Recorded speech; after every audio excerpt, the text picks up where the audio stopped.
What up, gang? So we've gone over the concept that I'm stupid, right? We don't have to flush that out. Every time I do a video where I have to use any bit of like normal brain power, you guys understandably get really angry at me. Like one time I was playing GeoGuessr and I f***ed up so tremendously bad that you guys thought I was doing a bit. Not true. I did the math video recently and people were getting so mad at me thinking that I was doing it for the camera. I'm just stupid, gang. And I also panic and I'm a bad test taker, which sounds like an excuse for dumb people, which it is. But like when I get into like a system where I need to do well, I really fall apart. Actually, in the last math video, there was a teacher in the comments that was like, hey, I really appreciate, I could see where your brain was coming from and you're obviously, like it was a 5th grade math teacher who told me like, you keep trying. And it almost made me cry. It was so nice. And it almost made me cry because it made me feel so stupid. But today, we're changing things up. We've done geography. We've done history with the US test. We've done math. And now, it's time for science. When I was in school, obviously, English was my best subject. Good at writing. Real good at writing words and knowing pronouns and such. But science was the bridge between English and math. Or history and math, I don't know. It's like a weird in-between where like there's math involved, but you also have to remember shit. But a lot of it is very interesting. So I didn't have that hard of a time with it. I don't know, I'm kind of panicking again because I don't really remember what science is. Especially, today I'm doing 5th grade science. So I don't remember what you'd learn in 5th grade. Like what a mesa is, what a plateau is, what a mitochondria is. I've got that level. I just don't know if that's 4th grade or 9th grade. The American school system is but today we're gonna see just how stupid I am. I've failed every other test. Maybe there is a saving grace in the science department. So we're gonna jump right into that. Play along at home. Let me know just how smart you are. We've got a beautiful diagram here. A lot of fun animals. So I'm going to be paying attention. The model below includes information about the different frequencies of sound waves that can be detected by humans, elephants, dogs, and bats. Sound is measured in hertz. I already knew that. The number of waves each second. The bar indicates the range of frequencies that each organism can hear. Okay, so elephants can hear between 0 and 25. Humans can hear between 20 and 20,000. Elephants can't hear shit. Oh my God. Dogs between 25 and 40,000 and bats between, we got all the way up to 160,000. So, okay, that's, okay. All right, information taken in. Organisms respond to information in different ways. Which statement describes how 2 organisms could respond to a warning sound at 3,500 hertz? Okay, already a little confused, but 3,500 hertz is between the 20 and 40,000, so dogs and bats can hear it. That's it. That's already, before I even answer it, I know that. Humans cannot hear the sound to respond, and elephants might stamp their feet. Incorrect. Elephants can't hear shit. Humans can hear the sound and respond, and the dog might bark. No, because humans can only hear 20,000 hertz. So no, humans cannot hear the sound to respond, and the dog might bark. That is true. Humans can hear the sound and respond, and the bat might fly away from the sound. The answer is C. I went out of focus. The answer is C. That's a easy one. I'm kind of excited for this test because I might look smart. I might look smart today. Answer C. Clutch. All right, perfect. Question number 2. The model below represents the path that a herd of elephants would take. Why are we talking about so much about elephants? What's going on with elephants? The model below represents the path that a herd of elephants would take if given the choice when encountering the scents of 2 different tribes. The Maasai tribe and the Kamba tribe. Elephants on the trail, they like the Kamba tribe more. Okay. Which type of information processing allows the herd of elephants to make this choice? A. Use memories stored in the brain to recall the Kamba tribe, which has hunted them in the past. Okay, no, that's probably not that because they went to the Kamba tribe. And why would they go to a Kamba tribe that hunts them? That's illegal too. The Kamba tribe is a piece of shit. So, no. Use memory stored in the brain to recall the Maasai tribe, which has hunted them in the past. Okay, no. Oh, maybe. Yes, because they would avoid that if they were getting hunted by them. Okay, let's keep reading. C, use memory stored in the trunk. Can you store memories in a trunk? Okay, I'm gonna assume the brain. This seems too easy. This seems like a trick question. You can't store memories in the trunk. I hope to God. So the answer is B. Yes, okay. I thought I was about to learn something about elephants and they have brains in their trunks. That's how little faith I have in myself. Moving on to question number 3. In the models below, arrows represent the path of light. Which model correctly represents the path of light that occurs between the eagle, its prey, mouse, and the sun that allows the eagle to see the prey? The sun reflects on the eagle, which makes it so they can see the prey. No, it's the path of sun. So the sun shines on the eagle and then the sun shines on the prey. No. The prey shines on the sun. That's immediately wrong. The prey shines on the eagle, which shines on the sun. Incorrect. Or the sun shines on the prey, which shines off and shows onto the eagle. And it's very funny they say not drawn to scale. Some fifth grader's having a panic attack because he thinks the sun is as big as a mouse, or the mouse is as big as the sun. That would be way scarier. The answer is D. Correct answer, D. I am so good at science. Holy shit. There's no slowing down here. It's gonna be all gas, no brakes. Question number 4. Catastrophic flooding impacted Atlanta in September 2009. I did not know that, sorry. An estimated 10 to 20 inches of rain fell in less than 24 hours and historic flash flooding occurred. Over 20,000 homes and businesses had major damage. Which design solution would require the fewest steps to reduce future impacts of heavy rains on the residents of Atlanta? Okay, I have no idea about city planning, so hopefully that has nothing to do with that. A, build new roads that redirect rainwater to a single water treatment plant. That seems like it would overwhelm the water treatment plant, but maybe. Also, water treatment plant is for like getting poop out of water. So that would have nothing to do with this. That one's incorrect. B, provide free sandbags to every resident in Atlanta and place around the outside of their homes to keep the water out. Maybe. I think that's a good idea, actually. C, keep existing overflow water pipes and sewer systems open to redirect water away from the city. That's probably the best one, possibly. Would this be the fewest steps? Okay, that'd be a lot of steps though, so probably not C. And D, create large open fields in many parts of the city to allow rainwater to soak into the soil. I've heard that that's the best. I just watched a video. I just watched the like Google autocorrect thing where they ask city planners, and having parks that absorb water is actually the best one. I'm gonna go with D, because if that's not correct, then the expert was wrong, and I don't feel bad. D. C? No. Keep existing overflow water pipes and sewer systems open to redirect water away from the city. I guess that, okay, they already exist, so I guess it would be, okay, then why wouldn't they just do that in the first, why wasn't, okay, if that's the case, why did everything get damaged in 2009? Because those already exist.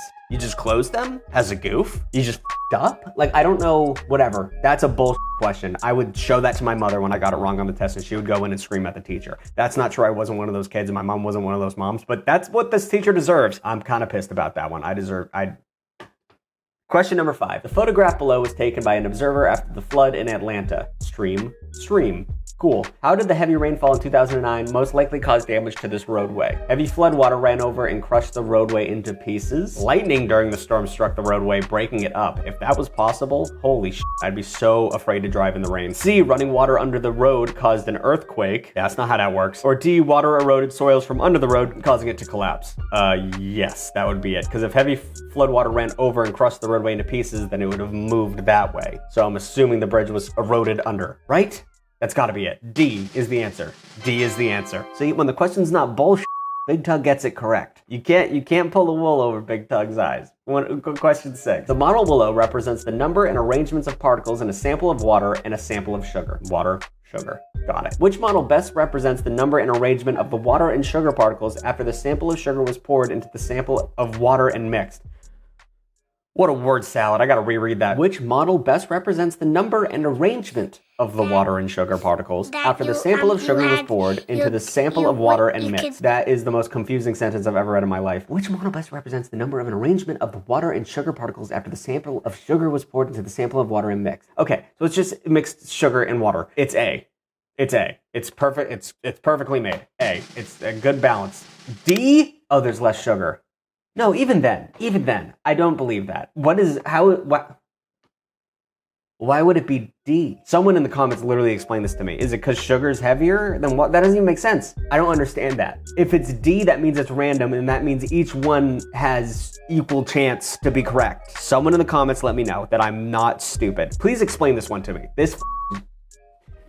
I kicked it because I hate science so much. Question 7. The graph below shows the relationship between the mass of a meerkat and the number of prey found per hour. The effects of meerkat mass on the number of prey found per hour. A mass of a meerkat. Do meerkats, I thought they were vegetarian. Okay. Explain how the graph provides evidence that a variation in a physical characteristic in the meerkat population provides an advantage for survival. This is not multiple choice. You're gonna make me write. The fatter they are, the more prey they find. The more massive they are, the more prey they're able to find per hour. That probably would be the answer. Acceptable responses include, but are not limited to, meerkats with larger weights find more prey per hour. Boom. The greater of the mass of the meerkat, the more prey found per hour, and more prey is found per hour by heavier meerkats. Which seems to be incorrect. That seems like causation, or not correlation and not causation, whatever. Like, they're fat because they're finding more prey. So they're just better hunters. That's They're just fat because they get, you know? I don't know. That seems stupid. Anyway, question 8. Which row correctly pairs a claim with its logical solution that would help meerkat populations survive in a desert that are getting hotter and drier? Row 1. If there is more available water, then meerkat population can survive in hotter, drier deserts. Solution. Move meerkat populations to places that have more water. 2. As a desert becomes hotter and drier, there will be less food sources for meerkats. Bring insects, lizards, jackals, eagles, and snakes to a region in the desert that have a meerkat population. Well, you don't want to do that because that'll everything up. You bring a goddamn fly to a new country and all of a sudden we have lantern bugs eating our trees. 3. As rainfall decreases in the desert, meerkats will adapt by needing less water. Solution. Place tanks of water throughout the desert to collect rainfall so meerkats have something to drink. Those two have nut. Why would you do that? If the claim is that, then why would you give them more water? That one's just wrong. 4. Meerkat survival is threatened by hotter, drier deserts. Solution. Identify areas of meerkat populations and dig deeper burrows for meerkats to stay cool as deserts become hotter. Okay, maybe, I have no idea, dude. It's either 4 or 1. I don't know. I'm gonna go with 4 because I feel like that's the least invasive. It'll f them up the least if you just dig holes for them instead of like putting water or moving an entire meerkat population to water. I'm gonna go with D. It's D. Okay. That was pretty much a blind guess. I don't know what they were asking me here. Like that's not a good question. These are not good questions. It's all vibes. American school system is a bitch. And speaking of the American school system, now we're moving on to the Florida state test. We just did the New York one. Now we're doing Florida. So it's not gonna get better. Question 1. The stem is an important part of many plants. Which of the following is the most similar to the role performed of the stem of a plant? F. An anchor holding a boat in place. G. A snack company producing energy bars. Well, that's cute. H. A colorful sign attracting people into a store. Or I. An elevator transporting supplies from one floor to another. Answer is I. Yes, because the water gotta go up the stem. I did the science project where you take colored water with food coloring and you can, why did it go out of focus? The f is going on? Food coloring goes up the stem and it changes the stem color to blue or green or red or whatever the f you decided to make it. You're probably not green because it's already green. But you know, I did a science experiment and it worked. Thank you, Mrs. Chase. Question number 2. Roger collected 4 rock samples and wrote a description of how each was formed. Which of the following rock that Roger collected is a metamorphic rock? Oh, I don't know this at all. A. Formed from magma and cooled slowly. B. Formed from pressure and heat over time. C. Formed from lava and cooled quickly. Or D. Formed by pieces of rock cemented together. Okay.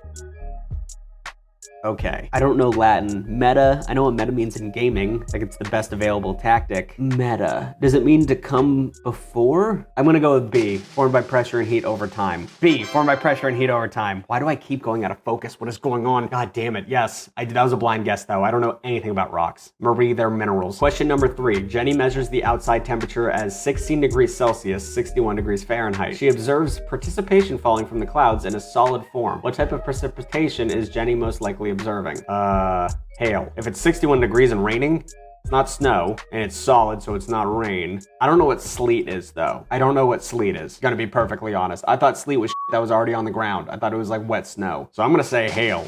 Yeah, it's hail. And now I'm gonna Google what sleet is, because I should know that as a 28-year-old adult. What is sleet? Oh, it's rain and snow mixed. Oh.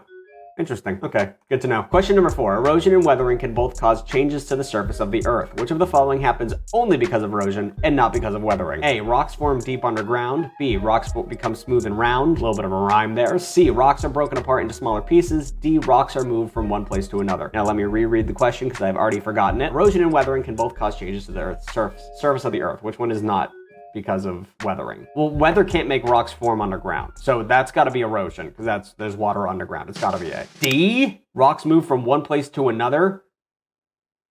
Weatherman, you ever seen a tree get struck by lightning? You struck a rock by lightning, and I'm telling you that thing's moving. What are you talking about? Wind can move a rock. What are you talking about? Maybe I don't know the definition of weathering. Now that I'm thinking about it, probably not. I just don't know. That seems wrong. I feel like I'm correct here. This is like on the other test when I got things wrong, I was like, oh no, I'm just stupid. With this, I feel like they're not answering the right questions. I feel like these are not well worded questions. And I don't feel bad at all, but I'm getting very angry. Question number 5. A radiometer is a device with fins that spins when light energy strikes them. A picture of a radiometer is shown below. As part of an experiment, a light source was placed 50 centimeters from the I was doing the radio voice so well. From a radiometer. The light source gave off 4 different color lights for 30 seconds each. After each color of light was turned off, the amount of time the fins on the radiometer spun was recorded. Their results are shown in the table below. Red 46, green 55, blue 72, white 75. Which color of light provided the greatest amount of light energy according to the data in the table? White? It's the biggest number. Yeah. Okay. Why do I keep going out of focus? I'm gonna kill somebody. Come back to me. That one's not, that was just like, what's the biggest number? That one's, we're so our kids are so Question number 6. The organisms shown below live or near bodies of water. Some are classified as vertebrae and some are invertebrates. So we got a crab, a fish, a manatee, and a turtle. Not the scale, I would assume. Which organism is classified as an invertebrate? The crab. It doesn't have a vertebrae. It's got an exoskeleton. All right, cool. I mean, I should know that. And now we move on. Please, God, look at me. It's okay. Just look at me. Stay with me. Nothing else going on. It's just me here. You don't have to unfocus. Please. You got a little something on your eye. I love you, but you're being stupid. Okay. Massachusetts state test. I should know this one. Massachusetts has better schools. That's just a known fact. We're like number 2 or 1. We're sick about it. So I assume I'm gonna know everything. Let's find out. Question number 1. Oh, good God, that's already a little bit too much for you, boy. A carpenter wants to use magnets to help keep a cabinet door closed. The carpenter also wants to make sure the cabinet door does not hit a nearby wall when the cabinet door is open. Which diagram shows how the carpenter should place the magnets? I don't know how magnets work. Dude. Okay, so you want you want to make sure the cabinet door does not hit nearby wall when the cabinet door is open. So the door, it wants the door to be closed and it wants the wall to bounce it. Okay, so number 1, immediately. The same poles are facing with the wall and opposite poles are facing with the door in the cabinet. It's A. I don't have to look at the other one. It's A. Nice. Swish. Easy peasy. I'm smart. Question 2, a cross-section of 3 sedimentary rocks is shown. Which of the following represents the rock layer in order from youngest to oldest? X is obviously the oldest layer because it's got them old-ass fossils in it. But Y would be the youngest because it has a full undestroyed leaf, an unbiodegraded leaf. But that's in the middle, and that's not how layers work. So if that's not the case, then it's X, Z, Y. But if we're talking about layers, it would be X, Y, Z. I'm gonna go with my heart and say X, Z, Y. It's A. X, Y, Z. Okay. From the youngest to the oldest? Hold on. Which of the following represents the rock layers in order from youngest to oldest? No. What? I don't know. I don't think that's correct. Layer X would be the oldest. It's got like the arthropod thing in it. Am I wrong? Please tell me. This is bullshit.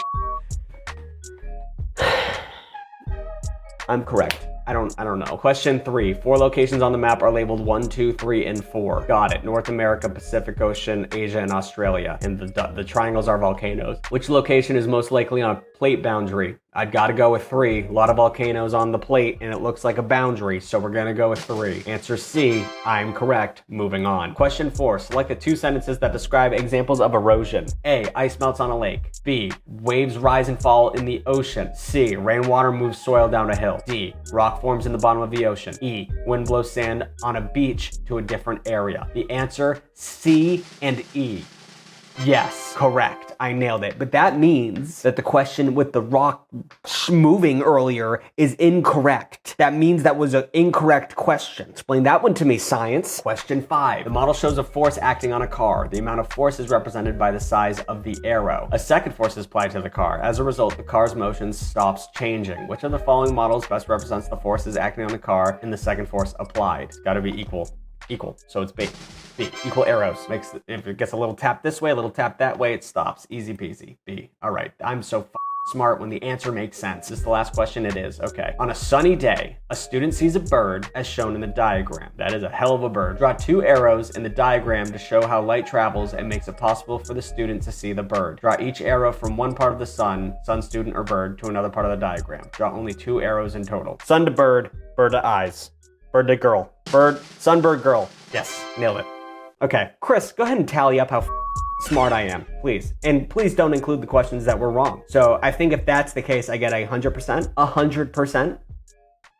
Because that. What is going on? This is a genuine, I don't want to say cry for help, but I do need you guys to reach out to me and tell me why I got those questions wrong, because I don't understand them. Either they were poorly worded or just straight up wrong. Either way, what the is going on? It was the sugar one, which is bullshit. I don't know. Someone explain why that one's wrong. The fewest steps to save Atlanta, where they said just leave open the pipes. Why didn't you just do that in the first place then? And erosion and weathering and saying rocks are moved from one place to another. Erosion can cause that. Weathering can cause that. Ridiculous. Anyway, thank you guys for watching. Am I stupid? Thank you guys for watching. Like, comment, and subscribe. New videos every Saturday and sometimes Wednesday, which is today. And check out Extra Tug. Go ahead and check it out. It's pretty neat. You guys know about it. $4 a month, you get your name at the end of the video. Get a bunch of cool things. You get a cool new video every week where we talk about some dirty shit we're talking about soon for Halloween. Don't know if you, if I can say that, honestly. Yeah. Murphy. I'm a pretty tired boy. I'm gonna go ahead and wrap it up. Thank you guys so much for watching. All right.